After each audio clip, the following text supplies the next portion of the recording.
पश्चिम नेपालमा लगातार गइरहेको भूकम्पको अर्थ। पश्चिम नेपालको कर्णाली प्रदेशस्थित जाजरकोटलाई केन्द्रबिन्दु बनाएर शुक्रबार राति 11:47 जाँदा 6.4 म्याग्निच्युडको भुइँचालो गयो। भुइँचालोले रुकुम र जाजरकोटमा शुक्रबार बिहानसम्म 127 जनाको ज्यान गएको पुष्टि भएको छ। 150 भन्दा बढी घाइते भएका छन्। उद्धार कार्य जारी रहेकाले मृतक र घाइतेको संख्या अझै बढ्न सक्ने बताइएको छ। भुइँचालोको धक्का काठमाडौँदेखि भारतको नयाँ दिल्लीसम्म महसुस गरिएको थियो। आधा रातमा गएको भुइँचालोले पश्चिम नेपालका धेरै ठाउँमा मान्छेहरू घरबाट निस्केर बाहिर जम्मा भएका थिए। केही समय यता पश्चिम नेपालका जाजरकोट, डोटी, बाजुरा, बजाङ, दार्चुला, अछाम, डोल्पा लगायतका दुर्गम जिल्लालाई केन्द्रबिन्दु बनाएर लगातार भुइँचालोको कम्पन महसुस गरिएको छ। अहिलेसम्म सानो सानो स्तरमा गइरहेका भुइँचालोले राष्ट्रिय चर्चा पाउने गरी क्षति गरेको छैन, तर जुन दरमा भुइँचालोको कम्पन हुँदैछ त्यसले पश्चिम नेपालको ठूलो भूकम्पीय जोखिमलाई दस्तक दिइरहेको छ। आज हामी पश्चिम नेपालका विभिन्न जिल्लामा गइरहेका भुइँचालोले त्यसको भूकम्पीय जोखिमबारे के सङ्केत गर्दैछ त्यसबारे कुरा गर्छौँ। नेपाल भौगोलिक रूपले भूकम्पीय जोखिममा छ भन्ने हामी सबैलाई थाहा छ। हाम्रो भूसतह मुनि इन्डियन र युरेसियन प्लेटको निरन्तर घर्षणले ठूलो परिमाणको शक्ति उत्पन्न भइरहेको हुन्छ। त्यो शक्ति जमिन मुनि थिग्रिएर बस्छ। ठूलो भुइँचालो जाँदा जमिन मुनि थिग्रिएर बसेको शक्ति एकैचोटि बाहिर निस्किन्छ। त्यसपछि फेरि त्यति नै शक्ति जम्मा हुन लामो समय लाग्छ। सानो सानो भुइँचालो जाँदा जमिन मुनि थिग्रिएको शक्ति सबै बाहिर निस्किन पाउँदैन। त्यो शक्ति कतिखेर बाहिर निस्किन्छ भन्ने हामी पूर्वानुमान पनि गर्न सक्दैनौँ, तर सानो भुइँचालोले हामीलाई सतर्क चाहिँ गराउँछ। त्यो ठाउँमा भूकम्पीय शक्ति जम्मा भइरहेको छ र कुनै पनि बेला ठूलो भुइँचालो जान सक्छ भन्ने सङ्केत गर्छ।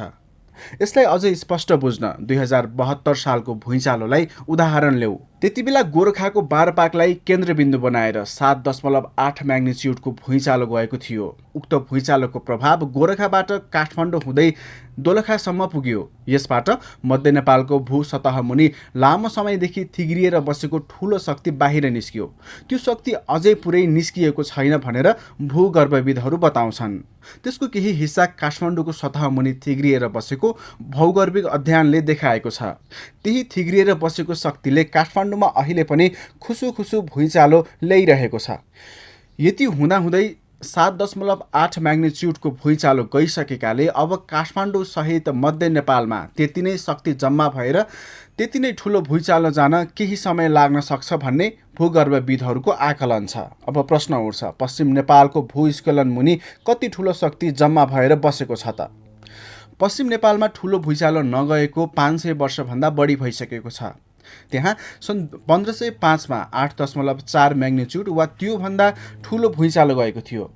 भूगर्भविदहरूका अनुसार इन्डियन प्लेट वार्षिक 2 सेन्टिमिटरका दरले युरेसियन प्लेट मुनि खुस्रिँदै जानुपर्छ। 100 वर्षमा त्यो 2 सेन्टिमिटर हुन्छ।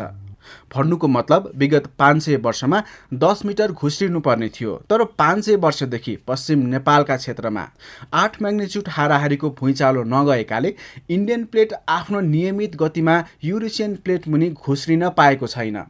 यसले के सङ्केत गर्छ भने पश्चिम नेपालको भूसतह मुनि त्यति नै भूकम्पीय शक्ति थिग्रिएर बसेको छ, जति शक्तिले इन्डियन प्लेटलाई 10 सेन्टिमिटर युरेसियन प्लेट मुनि धकेल्छ। भौगर्भिक सर्वेक्षणबाट पनि यो क्षेत्रमा ठूलो भूकम्पीय शक्ति थिग्रिएर बसेको देखिन्छ।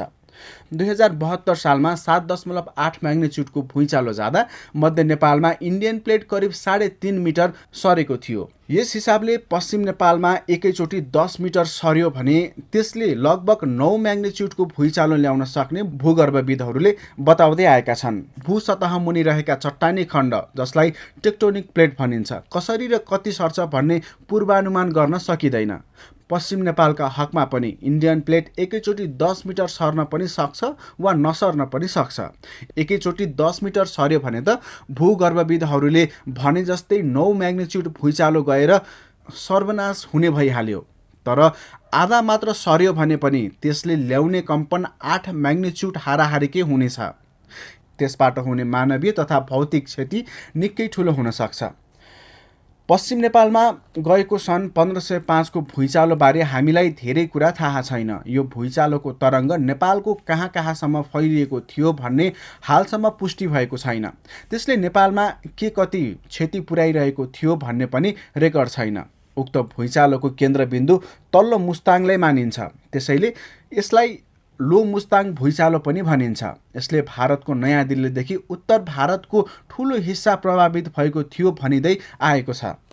500 वर्ष पुरानो उक्त भुइँचालोले नेपालको कहाँ कहाँ प्रभाव पारेको थियो भन्ने पत्ता लगाउन भूगर्भविद दीपक चाम्लागाई सहितको टोलीले केही समयदेखि पश्चिम नेपालका विभिन्न ठाउँको जमिन उत्खनन गरिरहेको छ। उनको टोलीमा अमेरिकाको नेवादा विश्वविद्यालयका प्राध्यापक स्टेभन बेस्नोस्की र जापानको हिरोसिमा विश्वविद्यालयका सहायक प्राध्यापक यासुरिहो कुमाराहा पनि छन्। यो टोलीले धनगढी वरिपरि र कर्णालीको माथिल्लो भागमा केही दरार फेला पारेको थियो। त्यसको प्रकृति हेर्दा 500 वर्ष अघिकै हुन सक्ने देखिए पनि उनीहरूले उत्खनन गरेर वैज्ञानिक परीक्षण भने गर्न बाँकी छ।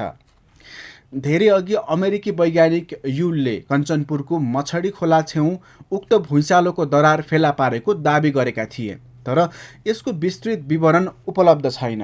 भौगर्भिक अध्ययनबाट भुइँचालोको दरार फेला पर्ला कि नपर्ला यसै भन्न सकिन्न, तर पश्चिम नेपालमा भुइँचालोले लगातार दस्तक दिइरहेकै छ। हामी त्यो दस्तक सुनेर मात्र बस्ने कि सम्भावित जोखिम हेरेर पूर्व तयारी पनि गर्ने? पूर्व तयारीमा हामीले गर्न सक्ने के हो? हामीले केही समय अघि यो प्रश्न चाम्लागाईलाई सोद्धा उनले भनेका थिए, हामी भुइँचालोको प्रभाव मूल्याङ्कन गर्न सक्छौँ। कुनै दिन 8 म्याग्निच्युडको भुइँचालो आयो भने के हुन्छ, कति ठुलो क्षति हुन सक्छ भनेर प्रभाव मूल्याङ्कन गर्न सक्छौँ। प्रभाव मूल्याङ्कनपछि जोखिम न्यूनीकरणको पूर्व तयारी गर्न सकिन्छ। आजको मितिमा पश्चिम नेपाल भूकम्पीय जोखिममा छ भन्ने थाहा भइसकेपछि क्षेत्र विभाजन गरेर जनसङ्ख्या बढी भएका ठाउँमा जमिनको कम्पन मापन गर्न सकिन्छ। यसलाई माइक्रो ट्रेमर परीक्षण भनिन्छ। यसले कुन ठाउँको जमिन भुइँचालोका हिसाबले कति जोखिममा छ भनेर छुट्याउँछ।